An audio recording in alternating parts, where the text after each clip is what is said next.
ओम शांति।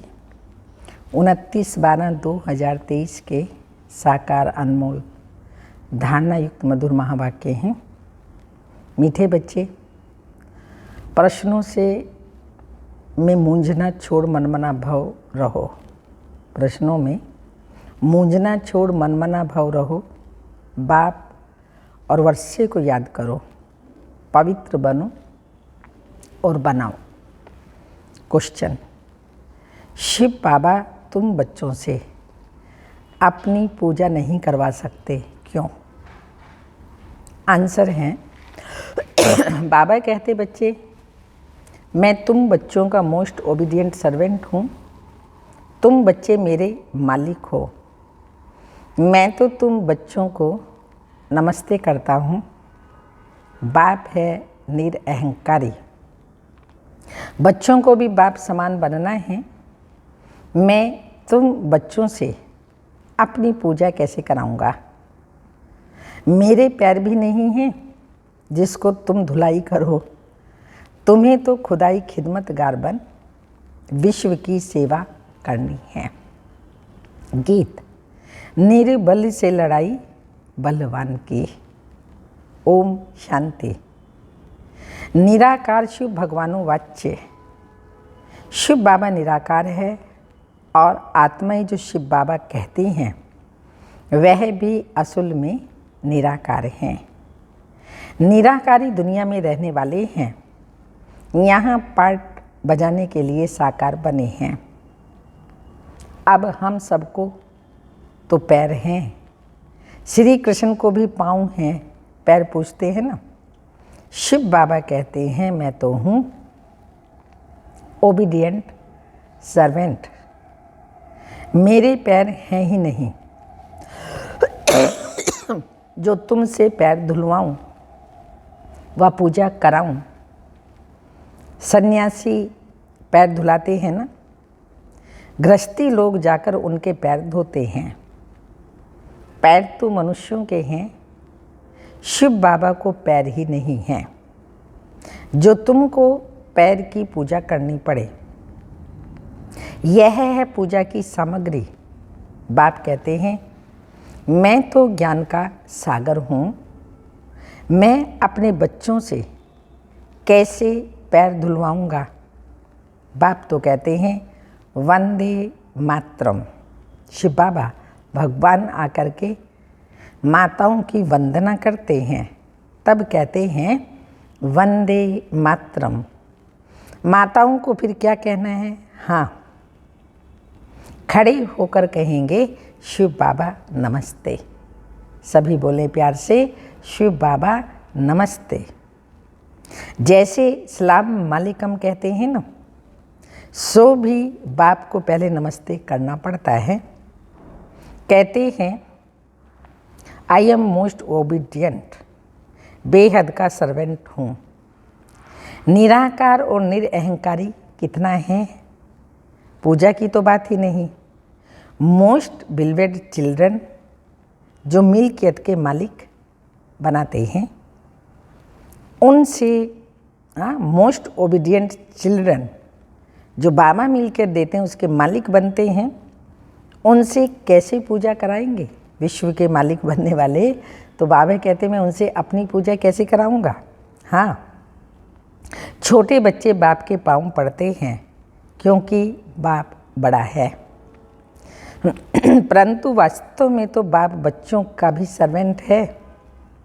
जानते हैं कि बच्चों को माया बहुत तंग करती है, बहुत कड़ा पार्ट है, बहुत अपार दुख अर्जुन आने वाले हैं। ये सारी बेहद की बात है। तभी बेहद का बाप आते हैं। बाप कहते हैं मैं दाता एक ही हूँ, अन्य किसी को भी दाता नहीं कह सकते। बाप से सब मांगते हैं। साधु लोग भी मुक्ति मांगते हैं। भारत के गृहस्थी लोग भगवान से जीवन मुक्ति मांगते हैं। तो दाता एक हो गया। गायब भी हुआ है सर्व का सदगति दाता एक। साधु लोग जब खुद ही साधना करते हैं तो औरों को फिर गति सदगति कैसे दे सकते हैं? उनसे ऊंचा कोई है जिसकी वो साधना करते हैं, वो है शिव बाबा। तो साधु लोग किसी की गति सदगति कैसे कर सकते हैं? गति सदगति दाता तो एक ही बाबा हैं। मुक्ति धाम और जीवन मुक्ति दोनों का प्रोपराइटर एक ही बाप है। प्रोपराइटर एक ही बाप है। वह अपने समय पर आते हैं और एक ही बार आते हैं, और सभी तो जन्म मरण में आते रहते हैं। यह एक ही बार आते हैं जबकि माया का राज्य खत्म होना होता है, उसके पहले आ नहीं सकते। ड्रामा में पार्टी नहीं है। तो बाप कहते हैं, तुमने मेरे द्वारा मुझे अब पहचाना है। मनुष्य नहीं जानते तो सर्वव्यापी कह दिया है। अभी तो हैं रावण राज्य। भारतवासी ही रावण को जलाते रहते हैं। तो सिद्ध है रावण राज्य भारत में है, राम राज्य भी भारत में है। ये बातें राम राज्य स्थापन करने वाला ही समझाते हैं कि कैसे अब रावण राज्य है। ये कौन समझाते हैं? निराकार शिव भगवानो वाच्य। आत्मा को शिव नहीं कहेंगे, आत्माएं सब हैं शालिग्राम। शिव एक को ही कहा जाता है, शालिग्राम तो अनेक होते हैं। यह है रुद्र ज्ञान यज्ञ। वह ब्राह्मण लोग जो यज्ञ रचते हैं, उसमें एक बड़ा शिवलिंग और छोटे छोटे छोटे शालिग्राम बना करके पूजते हैं। देवियों आदि की पूजा तो वर्ष वर्ष होती है। यह तो रोज मिट्टी के बनाते हैं और पूजा करते हैं। रुद्र का बड़ा मान होता है। शालिग्राम कौन है वह तो जानते नहीं तुम। शिव शक्ति सेना पतितों को पावन बनाती हो, शिव की पूजा तो होती ही है। शालिग्राम कहाँ जाएं? तो बहुत मनुष्य रुद्र यज्ञ रच शालिग्रामों की पूजा करते हैं। शिव बाबा के साथ बच्चों ने भी मेहनत की है। शिव बाबा के मददगार हैं। उन्हों को कहा जाता है खुदाई खिदमतगार। खुद निराकार भी जरूर कोई शरीर में आएगा ना। स्वर्ग में तो खिदमत की दरकार ही नहीं। शिव बाबा कहते हैं, देखो यह मेरे खिदमतगार बच्चे हैं। नंबरवार तो है ना, सबकी पूजा तो कर ना सके। यह यज्ञ भी भारत में ही होते हैं। ये राज बाप ही समझाते हैं। वह ब्राह्मण लोग व सेठ लोग थोड़ी जानते हैं। वास्तव में यह है रुद्र ज्ञान यज्ञ। बच्चे पवित्र बन भारत को स्वर्ग बनाते हैं। यह बड़ी हॉस्पिटल है जहाँ योग द्वारा हम एवर हेल्दी बनते हैं। तो बाप कहते हैं, मुझे याद करो। देह अहंकार पहला नंबर विकार है जो योग तोड़ता है। बॉडी कॉन्शियसनेस में आ जाते हैं तो बाबा से कनेक्शन अर्थात योग टूट जाता है। सोल कॉन्शियस होते हैं तो योग बाबा से लगता है। बॉडी कॉन्शियस होते हो, बाप को भूलते हो, तब ही फिर और विकार आ जाते हैं। यह योग निरंतर लगाना बड़ी मेहनत है। मनुष्य श्री कृष्ण को भगवान समझ उनकी पूजा करते हैं, परंतु वह पतित पावन तो है ही नहीं जो उनके पैर पूजे जाएं। शिव तो है ही बिगर पाँव। वह तो आकर माताओं का सर्वेंट बनते हैं और कहते हैं, बाप और स्वर्ग को याद करो तो तुम 21 जन्म राज्य करेंगे। 21 पीढ़ी गाई हुई है और धर्मों में नहीं गाई जाती। किसी भी धर्म वाले को 21 जन्म स्वर्ग की बादशाही नहीं मिलती। यह भी ड्रामा बना हुआ है। देवता धर्म वाले जो और धर्मों में मिक्स हो गए हैं वह फिर निकल आएंगे। स्वर्ग के सुख तो अपरम अपार हैं। नई दुनिया, नए मकान में अच्छा सुख होता है।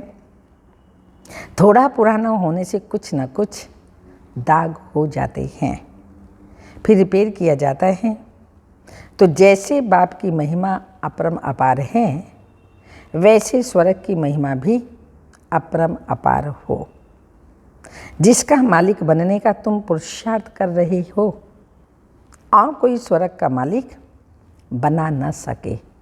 शिव बाबा ही स्वर्ग का रचयिता, वो हम बच्चों को आकर के स्वर्ग का मालिक बनाते हैं, कोई और बना न सके। तुम बच्चे जानते हो विनाश की सीन बड़ी दर्दनाक है। उनके पहले बाप से वर्षा ले लेना चाहिए। बाप कहते हैं अब मेरे बनो, अर्थात ईश्वरीय गोद लो। शिव बाबा बड़ा है ना, तो तुमको प्राप्ति बहुत है। स्वर्ग के सुख अपरम अपार हैं। नाम सुनते ही मुख पानी होता है। कहते भी हैं फलाना स्वर्ग पधारा। स्वर्ग प्यारा लगता है ना, यह तो है ही नरक। जब तक सतयुग ना हो तब तक स्वर्ग में कोई जा न सके। तो बाप समझाते हैं यह जगदम्बा जाकर फिर स्वर्ग की महारानी लक्ष्मी बनती हैं, फिर बच्चे भी नंबरवार बनते हैं। मम्मा बाबा जास्ती पुरुषार्थ करते हैं, राज्य तो वहाँ बच्चे भी करेंगे ना, सिर्फ लक्ष्मी नारायण तो नहीं करेंगे। तो बाप आकर मनुष्य से देवता बनाते हैं, पढ़ाते हैं। अगर कहते हैं श्री कृष्ण बनाते हैं, तो फिर श्री कृष्ण को तो ले गए द्वापर में। द्वापर में तो देवता होते नहीं। सन्यासी कह न सके कि हम स्वर्ग में जाने का रास्ता बताते हैं। उसके लिए तो भगवान चाहिए। कहते हैं मुक्ति, जीवन मुक्ति के द्वार कलयुग के अंत में खुलेंगे। यह है रुद्र ज्ञान यज्ञ और मैं हूँ शिव। रुद्र और यह शालिग्राम, ये सब शरीरधारी हैं। मैंने शरीर का लोन लिया हुआ है। ये सब ब्राह्मण हैं। ब्राह्मण बिगर यह ज्ञान कोई में होता ही नहीं, शूद्रों में भी नहीं। सत्युग में देवी देवताएं तो पारस बुद्धि थे, जो बाप ही अब बनाते हैं। सन्यासी किसी को पारस बुद्धि बना न सके। भल खुद पवित्र हैं, फिर भी बीमार हो पड़ते हैं। स्वर्ग में कभी बीमार नहीं पड़ेंगे, वहाँ तो अपार सुख हैं। इसलिए बाप कहते हैं पूरा पुरुषार्थ करो। रेस होती है ना, यह है रुद्र माला में पिरोने की रेस। अहम आत्मा को दौड़ी लगानी है योग की। जितना योग लगाएंगे तो समझेंगे यह तीखा दौड़ रहा है। उनके विकर्म विनाश होते जाएंगे। तुम उठते बैठते चलते फिरते यात्रा पर हो। बुद्धि योग की ये बहुत अच्छी यात्रा है। तुम कहते हो ऐसे स्वर्ग के अपरम अपार सुख पाने के लिए पवित्र क्यों नहीं रहेंगे? हाँ, हमको माया हिला नहीं सकती। माया को चैलेंज करते हैं हम। ऐसे सुख पाने के लिए पवित्र क्यों नहीं रहेंगे? प्रतिज्ञा करनी होती है। अंतिम जन्म है, मरना तो है ही, तो क्यों नहीं बाप से स्वर्ग का वर्षा ले लें। कितने बाबा के बच्चे हैं, प्रजापिता है, तो जरूर नई रचना रचते हैं। नई रचना होती है ब्राह्मणों की। ब्राह्मण है रूहानी सोशल वर्कर। देवता तो प्रारब्ध भोगते हैं। तुम भारत की सर्विस करते हो, इसलिए तुम ही स्वर्ग के मालिक बनते हो। भारत की सर्विस करने से सबकी सर्विस हो जाती है। तो यह है रुद्र ज्ञान यज्ञ। रुद्र शिव को कहा जाता है, ना कि श्री कृष्ण को। श्री कृष्ण तो सतयुग का प्रिंस है, वहाँ यह यज्ञ आदि होंगे नहीं। अभी है रावण राज्य, ये खलास होना है, फिर कभी रावण बनाएंगे ही नहीं। तो बाप ही आकर इन जंजीरों से छुड़ाते हैं। इस ब्रह्मा को भी जंजीरों से छुड़ाया ना। शास्त्र पढ़ते पढ़ते क्या हालत हुई है। तो बाप कहते हैं, अब मुझे याद करो। बाप को याद करने की हिम्मत नहीं है, पवित्र रहते नहीं, फालतू प्रश्न पूछते रहते हैं। ऐसे नहीं कि प्रश्न का रिस्पॉन्स नहीं मिला तो पढ़ना ही छोड़ दो। कहते हैं भगवान है तो रिस्पॉन्स क्यों नहीं देते। बाप कहते हैं तुम्हारा काम है बाप से वर्षा लेने का। चक्र को भी याद करना पड़े। वह भी त्रिमूर्ति और चक्र दिखाते हैं, लिखते हैं सत्यमेव जयते, परंतु अर्थ नहीं समझते। तुम समझा सकते हो। शिव बाबा को याद किया तो सूक्ष्म वतनवासी ब्रह्मा विष्णु शंकर भी याद आएंगे। और स्वदर्शन चक्र को याद करने से विजयंती हो जाएंगे। जयते माना माया पर जीत पहनेंगे। कितनी समझ की बात है। यहाँ कायदे हैं, हंसों की सभा में बगुले बैठ ना सकें। बीके जो स्वर्ग की परी बनाती हैं, उन पर बड़ी रिस्पॉन्सिबिलिटी है। पहले जब कोई आते हैं तो उनसे हमेशा ये पूछो, आत्मा के बाप को जानते हो। प्रश्न जो पूछते हैं जरूर जानते होंगे। सन्यासी आदि ऐसे कभी नहीं पूछेंगे, वह तो जानते ही नहीं। तुम तो प्रश्न पूछेंगे। बेहद के बाप को जानते हो, पहले तो सगाई करो। आत्मा की परम पिता परमात्मा से सगाई करो। ब्राह्मणों का धंधा ही यह है। तो बाप कहते हैं, हे आत्माएं मेरे साथ योग लगाओ, क्योंकि मेरे पास आना है। सत्युगी देवी देवताएं बहुत काल से अलग रहे हैं, तो पहले पहले ज्ञान भी उनको ही मिलेगा। लक्ष्मी नारायण ने 84 जन्म पूरे किए, तो उनको ही पहले ज्ञान मिलना चाहिए। मनुष्य सृष्टि का जो झाड़ है उसका पिता है ब्रह्मा और आत्मा का पिता है शिव। तो बाप और दादा है ना, तुम हो उनके पोत्रे, उनसे तुमको ज्ञान मिलता है। बाप कहते हैं, मैं जब नरक में आऊँ तब तो स्वर्ग रचूँ। शिव भगवानो वाच्य। लक्ष्मी नारायण त्रिकालदर्शी नहीं हैं, उनको यह रास्ता और रचना का ज्ञान है नहीं, तो परंपरा कैसे चले। कई समझते हैं यह तो सिर्फ कहते रहते हैं, मौत आया कि आया, होता तो कुछ नहीं। इस पर एक मिसाल है ना, उसने कहा शेर आया, परंतु शेर आया नहीं। आखिर एक दिन शेर आ गया, बकरियां सब खा गया। ये बातें सब यहाँ की हैं। एक दिन काल खा जाएगा, फिर क्या करेंगे।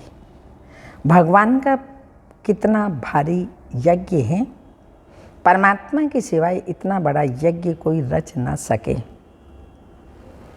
ब्रह्मा वंशी ब्राह्मण कहलाकर पवित्र ना बना तो यह मरा।